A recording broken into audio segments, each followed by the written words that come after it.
पे जगह जगह पर रसखान के दोहे दिखाई देंगे, जो यहाँ पे जगह जगह पे ऐसे यहाँ पे लिखे गए हैं। इस बार मैं आपको एक ऐसे कृष्ण भक्त के बारे में बता रही हूँ जो जाति से मुसलमान थे, लेकिन श्री कृष्ण के प्रति उनकी भक्ति सर्वप्रसिद्ध थी। मथुरा की गलियों में रसखान काफी प्रसिद्ध है। रसखान भगवान कृष्ण की लीलाओं में ऐसे रम गए कि उन्हें कुछ सूझ बूझ नहीं रही और वो हमेशा के लिए कृष्ण के ही हो गए।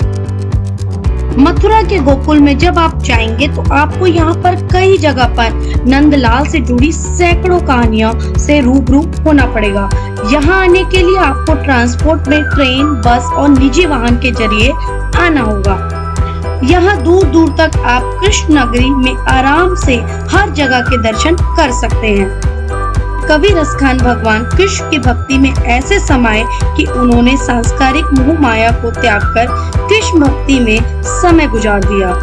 जिस तरह से फूल की पंखुड़ियों का खिलना होता है और वो फूल का आकार लेता है, उसी तरह रसखान के दिलो दिमाग में भगवान श्री कृष्ण की आकृति बसी हुई थी। भगवान श्री कृष्ण के अनन्य भक्तों में रसखान का नाम सबसे अलग है, क्योंकि वह दूसरे समुदाय से थे, लेकिन जात पात पूछे नहीं कोई, हरि को भजे सो हरि को खोई।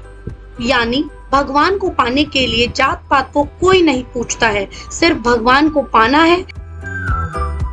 कहा जाता है कि एक बार रसखान मक्का मदीना की तरफ जा रहे थे, तभी रास्ते में मथुरा पड़ा और रसखान ने वहां की कृष्ण राधा की लीलाओं के बारे में सुना तो वह वही उसी माहौल में रमने लगे।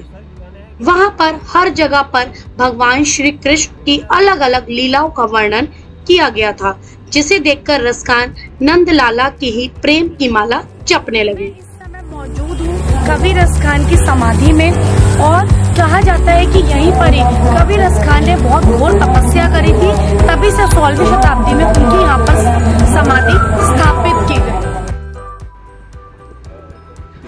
रसखान जब भी कृष्ण को देखने के लिए बेताब होकर कृष्ण नगरी में घूमते थे तो उनके कानों में बांके बिहारी की मुरली की तान सुनाई देने लगती।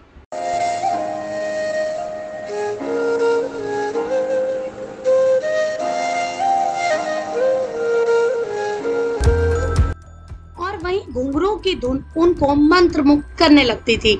उन्हें अंतर मन से भगवान कृष्ण और राधा मैया के दर्शन हो गए और उसके बाद रसखान सिर्फ उन्हीं का गुणगान गाते रहे। तो मैं इस वक्त हूँ कवि रसखान की समाधि के पास। कहा जाता है कि 16वीं शताब्दी से कवि रसखान ने यहीं पर ही घोर तपस्या करी थी और उसी के बाद ही यहाँ पर उनकी समाधि बनाई गई। रसखान बेसुध होकर रोजाना भगवान श्री कृष्ण के बारे में गलियों में जाकर पूछते थे और उनका पता जानने के लिए उत्सुक थे। तो एक दिन किसी ने उन्हें भगवान श्री कृष्ण का पता बता दिया कि वह बांके बिहारी मंदिर में रहते हैं। इसके बाद रसखान मंदिर में काना काना कहते हुए जाने लगे तो उन्हें प्रवेश की अनुमति नहीं मिली और भक्त रसखान मंदिर के आगे ही बेसुध हो गए। पहली बार ऐसा था कि एक दूसरे समुदाय के व्यक्ति भगवान श्री कृष्ण को पाने के लिए बेताब थे। उनके बारे में ये भी कहा जाता था कि रसखान कभी उनके लिए वस्त्र तो कभी जूतियां लेकर घूमते थे कि भगवान श्री कृष्ण के हैं, मुझे उनका पता बता दीजिए और मैं उन्हें यह अर्पण करना चाहता हूँ। ये ऐसा प्रेम था जिसकी कोई सीमा नहीं थी। वह पेड़ों से बात करते थे, पक्षियों से बात करते थे, आसमान में बांसुरी की धुन को सुनते थे जो सिर्फ उनके कानों में ही बजती थी। ऐसे थे रसखान। कभी वह बांके बिहारी मंदिर की तरफ जाते तो कभी गोकुल धाम में जाते थे। भगवान श्री कृष्ण जहाँ जहाँ वास करते थे, रसखान उन्हें तलाशने के लिए, उनकी एक झलक पाने के लिए हर उस जगह गए, चाहे वह यमुना किनारे की दुनिया हो, चाहे वह बरसाना से लेके गोकुल धाम या फिर मथुरा के लिए, हर जगह पर रसखान भगवान श्री कृष्ण को पुकारने के लिए पहुंच जाते थे। यह कैसे भक्त थे जिन्होंने जात पात से उठकर भगवान श्री कृष्ण की अनन्य भक्ति की। रसखान का जन्म सन 1548 में दिल्ली में हुआ था।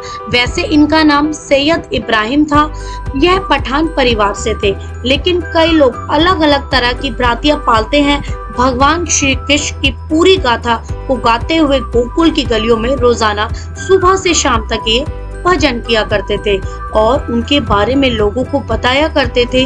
उनकी कृष्ण भक्ति ऐसी थी कि उससे प्रभावित होकर गोस्वामी विठलनाथ ने उन्हें अपना शिष्य बना लिया और उसके बाद वृंदावन में ही 1628 में इनकी मृत्यु हो गई। लेकिन रसखान आज भी वहां पर विराजमान कहे जाते हैं, क्योंकि भगवान श्री कृष्ण के यह वे भक्त थे जो भगवान श्री कृष्ण को पाने के लिए अपनी पूरी जिंदगी उनके लिए ही अर्पण कर बैठे थे।